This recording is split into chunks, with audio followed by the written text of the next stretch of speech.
on the way up, they were positioning us to make this intercept on this orbiting vehicle.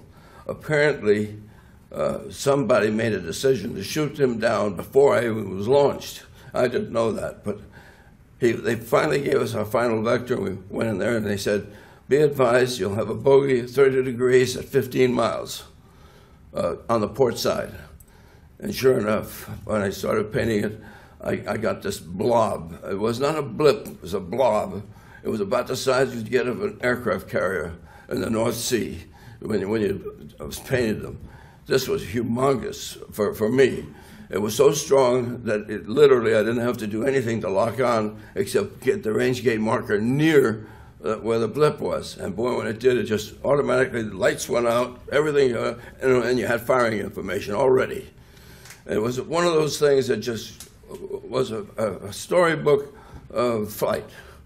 So I was going in, and at 20 seconds to go, on the lock-on, we start our final penetration to the fire. Now, the information we get from the radar says this guy was going fast at this time. He was going about maybe 100 knots faster than I was, and I was at Mach 0.92, which was all the F-86D could do. It's not like the modern jets. Well, sure enough, I started getting down there, ready to fire, and the circle started coming down, and the next thing I know, the overtake went from whatever it was, my speed, it was about 1,000 knots, something like that. If he took off at, I estimated about Mach 10 in an airplane that doesn't go Mach 10. You know, airplanes don't go Mach 10. Not that anything I've ever seen. And this was never made by a human being. This was something that was totally different. I've never seen. He could do things that I couldn't do. He could stop and start and keep going and everything else. But he took off. And he took off, and in 2 sweeps on the ground, he was off their scope. He was off my scope sooner than that. But as soon as that happened, the mission was over, and I couldn't fire. So on the way down, the GCI controller says, contact us on the landline. We have very important information for you. I said, Roger. And I did that. I recovered at Manston. The weather was still bad. It was still night. And I had an entire mission with night weather, which was Joule time on your Form 5. Anyway, I got down, got to the phone, called the landline, and they said, this is a top secret mission. I don't know why, but that's what it was. And it says, you're not to talk about it. We're going to send someone down from London to talk to you and debrief you tomorrow. I said, yes, sir, thank you, and hung up. Sure enough, the next day, a spook. You know what a spook is? A spook is some guy from Cloak and Dagger who wants to debrief you on something. So I don't know what the hell it was. You know, I'm not going to tell him. So anyway, he says, I want you to know this is a top secret mission. You're not allowed to tell your commander or anyone else anything about this, or we will take your wings away. You know, when you're 25 years old and you want to start flying, you don't want to hear that. So I put a zipper on my mouth, and that was the end of that. I could never talk about it again. Perhaps we need some outside universal threat. I occasionally think how quickly our differences worldwide would vanish if we were facing an alien threat from outside this world. And yet, I ask you, is not an alien force already among us? What could be more alien to the universal aspirations of our peoples than war and the threat of war? Знаете абсолютно все. Ну вот, например, прилетали на Землю инопланетяне, эти самые зеленые человечки. Марьяна, значит, рассказываю вам первый и последний раз. Вместе с передачей чемодана с ядерными кодами президенту страны приносят специальную папку. На ней написано «Совершенно секретно». И она целиком и полностью посвящена пришельцам, которые посетили нашу планету. Одновременно предоставляется доклад от абсолютно закрытой спецслужбы, которая занимается контролем пришельцев на территории нашей страны. Значит, две эти папки передаются вместе с ядерным чемоданом. После прекращения полномочий, соответственно, эти папки передаются новому президенту. Более подробную информацию на эту тему вы можете получить, посмотрев известный хроникально-документальный фильм «Люди в черном». Вышло несколько версий. Сколько их среди нас? Сколько их среди нас, рассказывать не буду, потому что это может вызвать панику. We were looking down southwest, and the missile popped up through the fog. It was just beautiful. And our guys on our M45 tracking mount with 180-inch lenses on it got it. And sure enough, we could see all three stages of powered flight as they burned out and dropped away. And then, of course, to our naked eye, all we saw was a smoke trail going off into subspace. So we whooped and shouted and heard the film wrap off in the BU telescope and figured, well, that was our first big deal, and we got it. Lieutenant Jacobs then took the cans of film down to Vandenberg to have them developed that night. The following morning, Jacobs was ordered to go immediately to the office of Major Florence J. Mansman, the ranking optical instrumentation officer in charge. I walked into his office, and they had a screen and a 16-millimeter projector set up. There was a couch, and Major Mansman said, sit down, and there were two guys, as I recall, two guys in gray suits, civilian clothes, which was fairly unusual. Major Mansman said, watch this, and turned on the film projector. And I watched the screen, and there was the launch from a day or two before at Big Sur. As the Atlas missile entered the frame, we could see the whole third stage, which has two rocket nozzles like this and one in the center, a gimbaled one in the center, filling our frame from about 160 miles. That was pretty exciting optics. And then on that telescope, we could see the warhead, the dummy warhead. According to Jacobs, at this stage the rocket was traveling between 11 and 14,000 miles per hour when a saucer-shaped craft entered the frame. It flew into the frame like this, and it shot a beam of light at the warhead. Now, remember, all this stuff is flying at several thousand miles an hour. So this thing fires a beam of light at the warhead, hits it, fires another beam of light, and then flies out the way it came in. And the warhead tumbles out of space. Now, when the lights came on, Major Mansman turned around and looked at me and said, were you guys screwing around up there? And I said, no, sir. And he said, what was that? And I said, it looks to me like we got a UFO. I happen to be privileged enough to have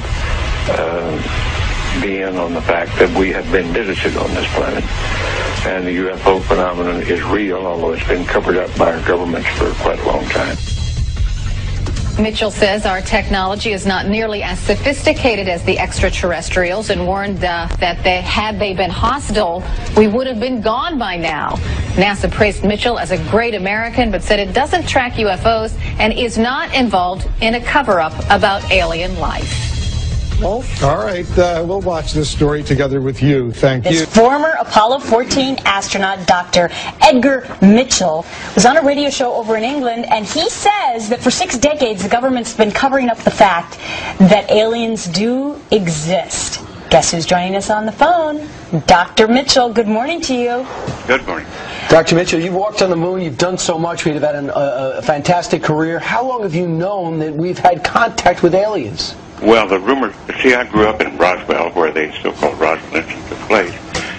So the local lore I've known for 60 years. Mm-hmm. But, however, as a result of my astronaut experience, some of the old-timers, I call them the old-timers, I've never had a first-hand experience. I mean, I've never seen the UFO. But some of the old-timers of that period who were hushed up thought I would be credible, and they wanted to pass on their story before they passed on. So I was contacted, and I was told their stories many years ago. Okay, Edgar, who are the people who told you there were aliens, and how would they know? Well, because some of the people, I'm not going to give names, because some of the people were just locals involved in the so-called Roswell crash when that happened. And also, my folks were ranchers in that area, and we knew all the ranch people. So people who saw something. Beg your pardon? People who saw something. Some of the people who saw something and were in military or intelligence activities at that point, and were under very severe secrecy oaths at that point throughout their life. Because, Dr. Mitchell, that was my whole point when we discussed this earlier today, was what kind of secrecy document would you have to sign if you were given this type of privileged information? In those days, there wasn't a document. Yeah. They were threatened. I mean, there was real threat. You're not going to talk about this. What, from the government threatening? Yeah, right. Now, let me ask you, you said that these creatures are small, with big heads and big eyes? We don't know that. I don't know that personally. I haven't seen them. But is that what they told you? Is that what your sources told you? That's what the lore is. I mean, the normal... But who told you about the lure? Like about what, please? Who, like, for example, when you talk to these people who wanted their stories to live on because they won't... It was just to confirm that the Roswell incident did take place, and it wasn't... The government knew it was an alien spacecraft. Now, it was about 10 years ago. You had a press conference where you laid all these facts bare. You talked about this in public. I actually went to the Pentagon and was talked to intelligence officer at the Joint Chiefs of Staff. Yeah. And he said, I don't know about this, but I'm going to find out. All right. And he eventually called me back and said, you're right, but he couldn't get in and get access to it. What's that guy's name? No, I'm not going to tell you that. Well, I mean, because look, Edgar, a lot of people are listening to this and they're thinking, well, I don't care what they think. You want my story? I'm telling you. No, we understand, but some people think that it's so let me ask you this, Dr. Mitchell. Do you think that other people now will come to the forefront since this is being discussed again, since you're bringing this? I think it's about to, because there's been a lot of very serious and good investigators working this problem for 50 years or more. I mean, you realize this is the story of the century, if it's true. Well, the fact that we have not alone in the universe, that's a very important story. I mean, that's better than a little bit of water on Mars. Of course. Yeah, absolutely. And let me tell you, it beats water on Mars, and the fact that these little creatures are nice and smarter than us is it bigger news. Dr. Edgar Mitchell, we thank you very much for joining us on the phone to try to straighten things out, and we thank you for getting up early this morning down there in Florida. One more thing. It got mixed up that this had to do with NASA. It doesn't have anything to do with NASA. Okay, just thanks other for the sources. clarification. All right, thank you, sir. All right, straight ahead, Kinky One Freedom. of the most extraordinary interviews of our time. Former astronaut Gordon Cooper breaks his silence. There were a number of extraterrestrial vehicles out there cruising around. You'll be astonished as this real-life American hero discusses his close encounters with alien craft. Small saucer flew overhead and put down some landing gear and landed out on the dry lake bed, only about 50 yards out. It has been a secret, above top secret, in the United States and in governments around the world.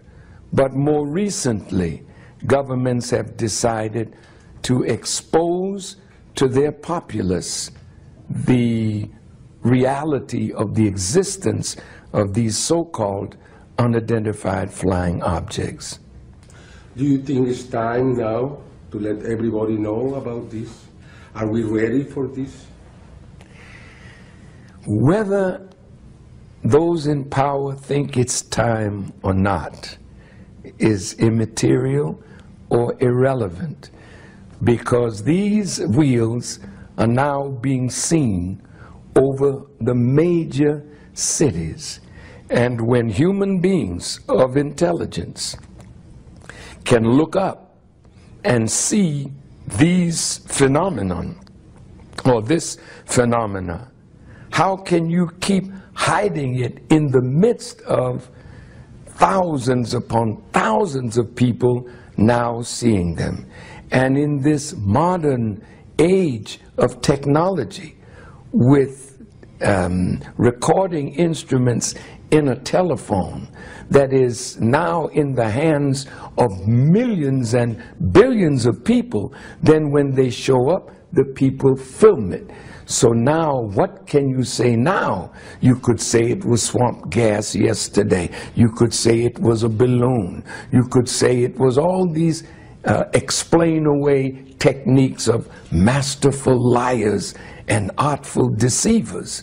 But today, it is time, and now it is being made manifest. So somebody has to answer the question, what are they? Why are they there? Why have they been over all of the atomic installations, not only in America, but all over the world? Why has the power from these so-called unidentified flying objects been able to nullify the power of rockets to go up in case there is an atomic warfare? The power that these machines exercise, which America has not fully seen yet. I think it is more than time that the populace of our planet should know where these wheels are from, what their real purpose is, who is behind it all. Then the people can either accept it or reject it. Are you in your position going to ask the American government to open the files like other countries have done around this extraterrestrial or so-called wheels phenomenon? What is going to be the official position of Islam in the United States? It doesn't make any difference to me whether they open them or don't open them, because it's going to be so evident. These wheels will be seen by the American people by the millions in a few days. So whether they open the files or not, how can you continue to lie in the face of the people seeing with their eyes what you have been trying to hide? I heard the other day, and I don't know how true this is, that Hillary Clinton wanted the files to be destroyed. I don't know the truth of that. But if they destroy all of their files, they can't destroy the wheels. So it makes no difference to me. I wouldn't care whether they said it or said it not. I know the truth of it, and soon the American people will know the truth of it. And if Mexico is willing to show what she knows, and France is willing to show it, Russia is willing, China is willing, well, that's the whole world. So America's going to stand by and still act like it doesn't exist? Why would you take such a silly, unscientific, foolish position? Because you are the boss of the world, and you don't want anybody to think that you don't have the intelligence, the technology, the firepower to cope with what is above your head. And I'll say this, dear brother, in conclusion. First, I want to thank you from the depth of my heart for what you have been doing all these years.